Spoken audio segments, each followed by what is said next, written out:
moo amoon daaw ñu ngi lay nuyu Fadel di la dalal ci plateau bi. jërëjëf Astou naka suba si yaa ngi si jàmm. alhamdulilah maa ngi nuyu sa téléspectateurs yëpp. di leen sant di leen gërëm di nuyu waa 2STV voilà. d'accord tey la ñuy fàttaliku ñooñu nga xamante ni ñoom ñoo di fukki doomu aadama yi ak ñeent yi ñàkkoon seen bakken ci li nga xam ni moom mooy événement yi fi jàlloon tey lan lañ mën a retenir boobu ak léegi. bon booboog léegi daal Astou avant may door sax je préfère ma gërëm sëñ Mountakha Mbacké nga xamante ne franchement taxawaayam ñëpp gis nañ ko duñ tàyyi di ko wax waaye bu ñu jàngatee histoire bi voilà 1 an ñu ngi am yaakaar ni nguur gi dina déglu ay kàddam daal di ko jëfee waaye biñ ba tey ji nii may wax ak yow ñun amuñu satisfaction et c'est un constat boo xamante ne ñëpp ko constaté do ñoo ko gisandoo moo di les 10 points de réclamation yoo xamante ne dañ ko bind ci suñu mémorandum ñu daal di ko déposer au niveau du khalife général mu jébbal ko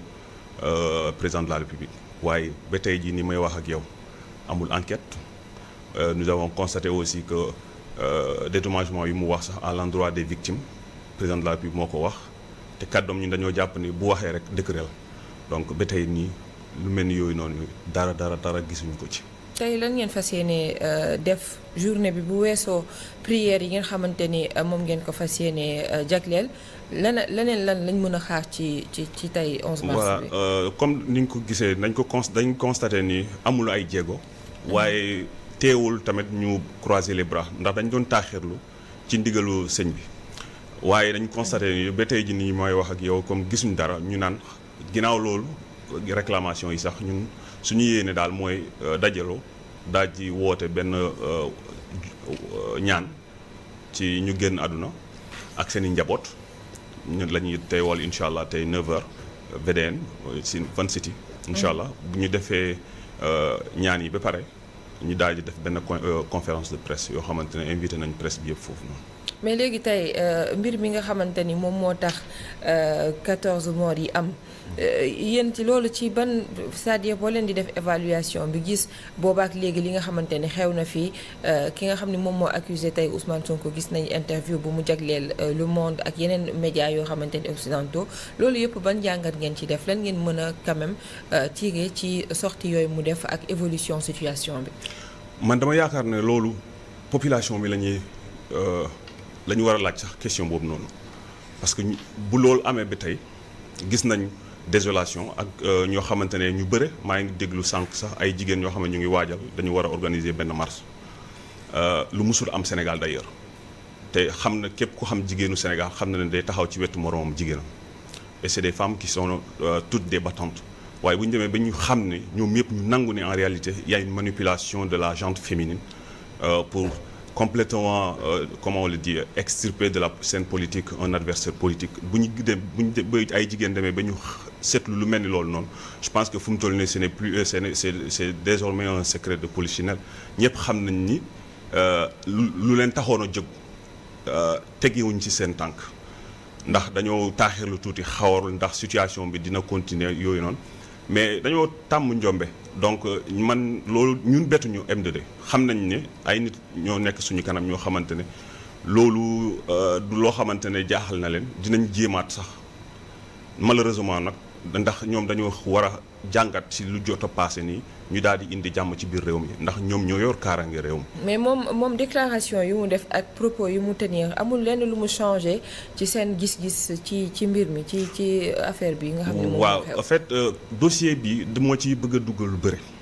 lu ko waral mooy d'abord mandute ñaareel bi mooy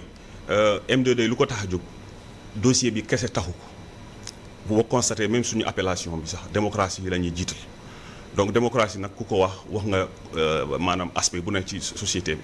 waaye nag comme yaa ngi may interpellé ci dossier bi maanaam par rapport à la sortie au niveau auprès de la presse internationale man dama yaakaar ne presse boobu noonu population bi sax gis na wax na ci gis-gisam ndax c'est pas n'importe qui a accès à ces presses te ñun xam nañ ni as tuut bu ñu xam ci communication xam nañ ne c'était pas quelque genre daal comme nu ñu koy waxee ci kàllaam ci seen jargon.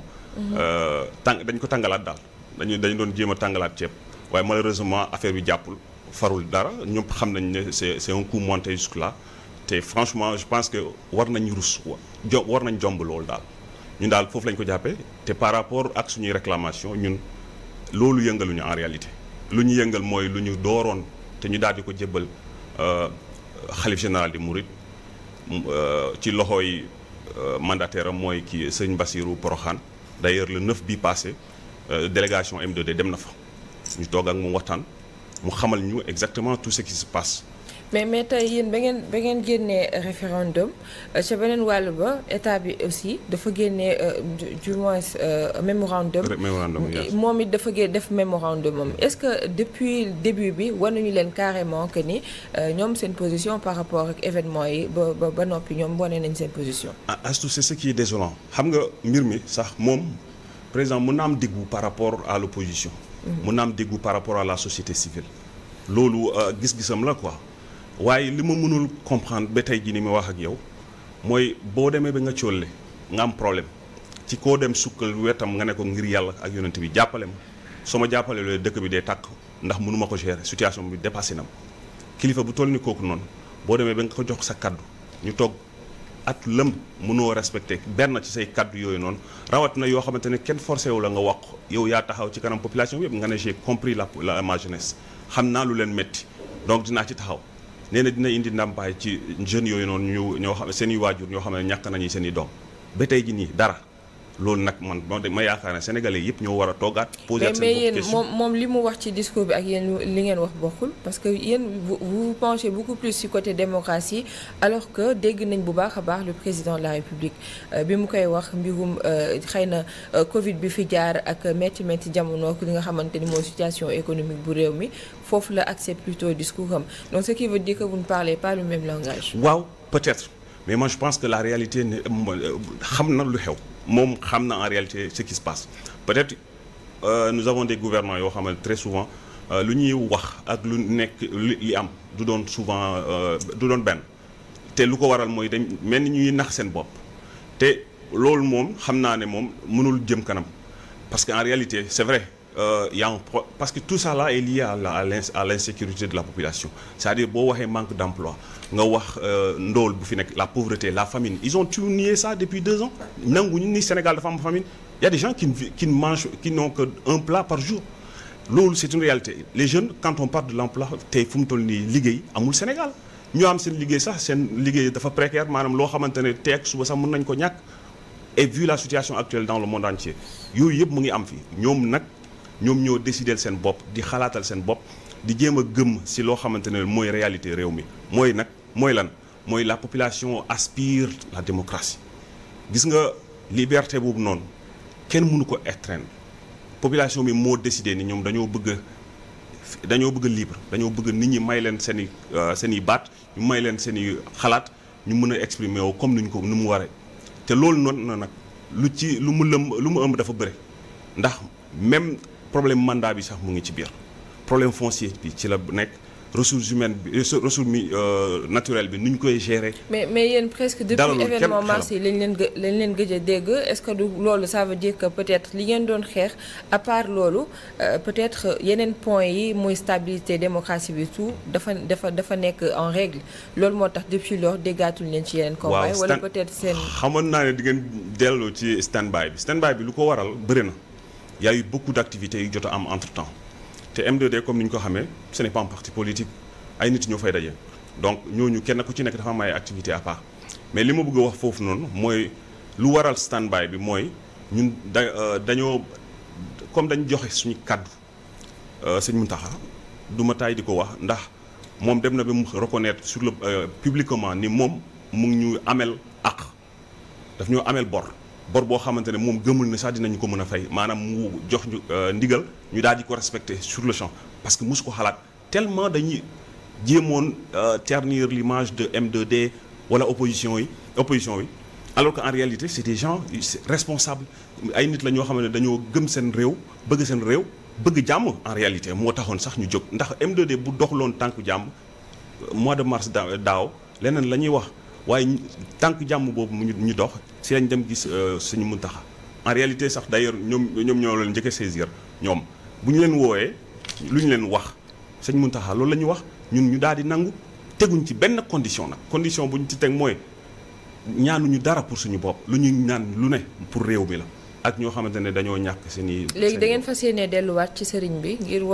defalaat ko bi. effectivement parce que le 9 bi passé comme ni ma la waxoon dem nañ gis sëñ Bassirou bu Poroxaan mooy moom la sëñ Muntaxa yibal ci ñun ñu daal di waxtaan ak moom. bu ñu waxtaan ak moom suñu maa ngi nuyaale honorable Aïda Mbodj ak docteur Cheikh Tidiane Dieye ñoom ñoo fa dem. ñu waxtaan ak moom mu ñaanal leen bu baax sëñ bi sëñ Bassirou Porokhane ñu ngi koy ziar bu baax mu daal di xamal ñu ni en réalité dossier bi sax dañ ko bëgg a écarter moom. vous imaginez koo xamante ne ak tànk jàmm yu mu dox ak temps bu mu fi jël bu mu jël ci dundam yëpp dox ko diggante ñun ak gouvernement yi ñu daal di bëgg dañ ko bëgg a écarter fu mu toll nii. kan lañ ci bëgg a écarter. mooy sëñ Bassirou bu Porokhane bi moom la sëñ Muntaxa yónni. moom moo doon dox tànk jàmm kan moo ko ci bëgg a écarter. loolu nag lañ bëgg a xam ak lu tax en réalité bëgg nañ xam lu tax mais moom normalement war na leen wax kan moo ko bëgg a écarter. waaw mais xam nga kilifa moom kenn di ko pousse ba mu wax lu mu warut a wala lu mu bëggut a wax waaye ñu ngi koy déglu xam naa ne moom ne nag jël na décision bi ni il va reprendre ses activités dina fexe ba mu dem gisaat ak sëñ Muntaxa rendre ko compte en réalité nii tout ce que le président de la République avait promis ni dina ko def ci ay jéego def ko ba tey après ñu daal di xam lu ñuy def ñun tamit. donc yéen pour le moment amul leen benn app pour lever peut-être seen stand-by bi ngeen xamante ni. break bi ngeen am. bu mouvement bi am. waaw xam nga c'est pour vous montrer xam nga loolu acte boobu sax day wane ni en réalité ñun newuñ fii pour nekk comme maanaam ci ñuy va-t-en-guerre tout le temps nii en réalité c'est pas ça le but le but c'est quoi c'est que nous voulons avoir un dialogue entre le gouvernement et la société civile et l'opposition pour que au moins. ñu mën a am ay compromis yuy tax ba dëkk bi mu am jàmm mu am démocratie maanaam ku ne daal mu exercer droit am comme nu mu ko waree waaye loolu bu mun lay am à un moment donné mooy indi problème yu ma jotoon a am mois de mars bi te yooyu bu amee en réalité gouvernement bi sax day soxla ñu mel ni M2D pour ñu jóg taxaw ci. mais est-ce que aussi mbir yi du wàllum priorité c'est-à-dire pour ñi nga xam ne ñoom ñoo ko seeg tout à l'heure yaa ngi koy ku ci nekk da nga nekk sa ay mouvement ñii ci parti politique xëy na ñoom seen ay activité politique bu seen mouvement ak yooyu moo leen gën a soxal que mbir mi nga xamante ni moom ngeen sekk yéen ñëpp. te gëw ma ne moo leen gën a soxal. gëw ma ko mais loolu lay di loolu. à la fin non xam nga lu tax ma ne gëw ma ne moom moo leen gën a soxal en fait. xam nga jusqu'à présent sax ci dans le cadre du travail lañu nekk pour la population ma jox la benn exemple yow. mais un an quand même. waaw si je sais mais non dama la bëgg a xamal ni dañ doon taaxirlu rek du caageen ne dañoo bàyyoon seen loxo mouvement bi ñu ngi waxtaan di déggante bu baax jamono yooyu ba tey am na yeneen activités yoo xamante ne prévoir woon nañ ko mais dafa am ay circonstances yuy tax ak tamit comme li ma la wax lu mu amee blocage au niveau auprès du marabout. pour mu mën a def intervention bi ak tamit ñu may ko jàmm ndax mu mën a def lu mu war a def waaye comme ni ñu ko constaté je suis sûr que Sénégalais yëpp noonu lañ ko constaté mooy maanaam gis nañ ne un an ferme ñi ngi toog di xaar di diglu gisuñu dara ba tey ji nii donc fu mu toll nii je pense que c'est légitime pour ñu mën a activer en réalité déclencher procédures yi normales yi ñu xam ñu daal di xamal gouvernement bi ni en réalité population bi sax ci boppam parce que ñun noonu la ñuy def dañuy xaar population bi wax yéeneem yëg-yëgam bëgg-bëggam ñu daal di jóg taxaw ci wetam. boobu ak léegi jotoo leen benn pression. pression mënul ñàkk mais on gère parce que nous sommes dans un pays boo xam ne sur le plan sociétal yow xam yaa ma ko gën a xam sax dañu am ay valeurs dañu am ay coutume yoo xamante ne ñu ngi fii ay doomu aadama yoo xamante ay kilifa yu yàlla may kaddu. kilifteef ñoo xamante ne bu ñu wax ak yow faaw nga déglu leen bu ñu la woowee faaw nga wuy si leen. donc loolu la am na ay pression mais ñooñu yëpp je pense que lu ñuy jéem a dox rek mooy jàmm daal di am. léegi lu ñu ñaan mooy président de la République moom mooy suñu président ñun yëpp. loolu ñun dañ ko nangul d'ailleurs c'est la raison pour laquelle d'ailleurs ñu jàpp ni moom war na mën a dédommager ñoo xamante ne ay victimes lañ ndax ay victimes am la moom sans pour autant l'accuser de moi je dis que ay njabootam la. donc bu ci am ay ñi ci gaañu ñun nu mu bon les M2D avec certains partis politiques mais on a décaissé des millions pour ndàmpaay la ñuy wax ñu daal di même les blessés dañu leen recenser ay une centaine de personnes yoo xamante ne on a ñun par nos propres moyens lañ jël di génne suñu cotisation yu ndaw di def recensement di jàppale les blessés di leen jàppale di leen faj sax donc même les ñu ñàkk seen i bakkan seen i mbokk yi nii xaw nañ leen jox as tuut. mais tey est-ce que mën nga revenir ci point yooyu nga xam ne moom ngeen tënkoon ci mémorandum bi.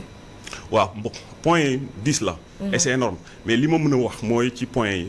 comme ni nga ko waxee surtout par ordre de priorité mooy dañu bëgg nañu fexe ba gis nga inaction bu ñu constaté par rapport à ce qui se passe fu mu toll nii moo surplombé lépp moo nekk ci kaw mooy maanaam nañ fexe ba enquête bi am une enquête transparente ba nga xamante ne ñu xam ñu situer les responsabilités loolu moom lu ñu ñor la dédommagement bi tamit lu ñu ñor la tamit gis nga bu ñu paree ci loolu noonu l'ensemble des différents problèmes existentiels présentement fii au Sénégal dañu bëgg ñu taxaw ci ñu wax ci. su ma juumul mbirum ñi nga xam ne dañ leen war a delloo seen ay droits civiques da ngeen ko tënkoon ci boobu. ci lañ bokk mémorandum ci lañ bokk le cas de Khalifa Sall et de Karim Wade ci lañ bokk te malheureusement ñun ñëpp ñu ngi gis ne mbir la mi nga xamante ne dañ koy jàpp comme lu ñuy fooyee parce que boo dégluwee ñoo xamante ne ñoom ñoo yor nguur gi buñ ciy wax dañuy jàpp ne lu woyof la te loolu lu am solo la ndax. tey loolu bu daloon Macky Sall balaa muy doon président de la République kenn dootul wax ni président de la moom du musa doon président de la République donc yooyu dañ ko war a may sañ-sañ bi dañ ko mën a war nañ ko mën a may kenn ku ci nekk Ousmane Sonko bu ñuy wax noonu mais bàyyi téye nañ passeport diplomatique am or boobu peuple bi moo ko jox ndax peuple bi moo ko fal bu mu ko falee ba pare donc tous les avantages yoo xamante ne am na ko ñooñu ñoo ko jox parce que il faut le dire aussi astu plus de 60 000 personnes ñu votel pour benn doomu aadama ñooñu seeni choix gouvernement bi daf ko war a respecter en réalité loolu mooy sax séparation du pouvoir mais exécutif warul mën a exercer pouvoir am ci kaw pouvoir législatif à tel point que da ngay dem ba un moment donné tey ku ñu laaj sénégalais def leen micro trottoir ngeen laaj sénégalais ndax séparation du pouvoir am na Sénégal dañu leen naan amul loolu c'est de l'utopie te Sénégal malheureusement ñun image bu ñu am. sur le plan international mais quand même c'est deux choses différentes c'est-à-dire deux situations yoo xamante ni gis nañ ni bi ñuy waxu passeport boobu ça n'a absolument rien à voir ak tey li ñu ko fal je pense que boobu mënuñu lier les deux situations quand même. waaw mais xam nga c'est la suite logique parce qu'en réalité événement bi dafa am ñu daal di ko convoquer à la suite de ces convocations c'est en ce moment-là qu'on lui a retiré qu'on lui a mis sous contrôle judiciaire si la ñu retiré passeport am bi donc nous sommes toujours dans les conséquences de ce qui se passe en réalité maanaam loolu moo jur loolu donc injustice yooyu noonu sur tous les plans yooyu la ñu war a xeex ci Sénégal ndax Sénégal réew la boo xamante ne population bi mérité na leneen lu dul ay jeu de cache-cache ay complot et cetera. mais tey boo leen nee ñu delloo droit civique bu Khalifa Sall ak bu Karim Wade yéen foofu vous faites appel à quoi yan genre moyen wala yan genre doxalin yoo xamante ni par exemple amnistie est-ce que yéen loolu ngeen du sàkku yu mel noonu wala am déet. non la forme je pense que incombe à l'État ndax ñoom ñoo xam nu ñuy def ba ñu dugal leen ci situation lu mel loolu noonu. D'ailleurs ils sont très forts dans ce domaine-là ñoom xam nañ ban subterfuge la ñuy utiliser ba ñu. parce que dañ leen bëgg a pousser à ce genre de choses. comme ni nga ne ils sont forts dans ce domaine. non xam nga lu tax ma wax loolu puisque c'est un dossier juridique et moi je suis pas expert en ce domaine dans ce domaine donc je me suis dit que. du ma dugg ci détails yi nu ñuy def ba ñu génne ko mais lu ñu bëgg c'est-à-dire bu ñu nee restaurer droit civique yu yenn mais et les autres c'est-à-dire ñi nga xamante ni ñoom dund nañ lu mel noonu peut-être des citoyens ordinaires kenn xamu leen et c'est cela. mais effectivement xam nga moom lay wax ni ñun lu ñuy xeex xam nga quand on parle de démocratie yemul sax ci terrain politique ñun dañu bëgg mu am égalité dans notre société c'est-à-dire justice nu mu war a doxalee ak ku mel ni Karim Wade noonu la ko war a doxalee ak koo xamante ne ku ñàkk solo ku mel ni man Fadel donc ñun loolu lañ gëm ñi nekk ci prison yi ñoo xamante ne kenn mënul xam seen sort lu ñuy ñaan ñoom seen àdduna dem na ñëw na xam nga mooy lan mooy jugement kese donc la ñuy laaj mais ñooñu nga yaakaar ne dañ leen war a bàyyi fu ñu nekk condition carcérale bu ñu nekkee loolu yëpp dañ koy ñun ñaxtu nañ ko dañ gis ne